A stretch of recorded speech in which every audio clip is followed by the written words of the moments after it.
आपण पाहताय क्राईम मुक्त महाराष्ट्र, रोखठोक वार्तांकन, रोखठोक बातमी। आळंदीमध्ये इंद्रायणी नदीत उडी मारलेल्या महिला पोलिसाचा मृतदेह 3 दिवसानंतर शोधण्यात पथकाला यश आले। रविवार दिनांक 25 रोजी सायंकाळी 5:15 वाजता उडी मारली। त्यानंतर वेगवेगळ्या शोध पथकाकडून इंद्रायणी नदीत शोध मोहीम राबवण्यात आली।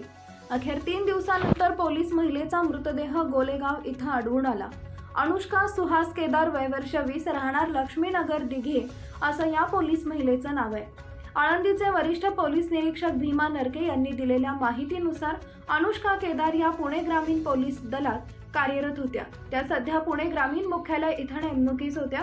त्यांनी रविवारी सायंकाळी 5:15 वाजताच्या सुमारास इंद्रायणी नदीच्या नवीन पुलाजवळ गरुड खांबावरून नदीत उडी मारली। मागील काही दिवसापासून पावसाचा जोर वाढलाय, त्यामुळे इंद्रायणी नदी दुतडी भरून वाहत आहे। रविवारी सायंकाळी आळंदी पोलिसांनी घटनास्थळी धाव घेत अग्निशमक विभागाला पाचारण केले।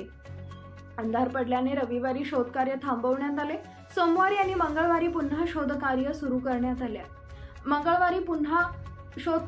करण्यात आले। आळंदी पोलीस, आळंदी अग्निशमक विभाग, NDRF यांच्या पथकाकडून इंद्रायणी नदीत शोधकार्य केले।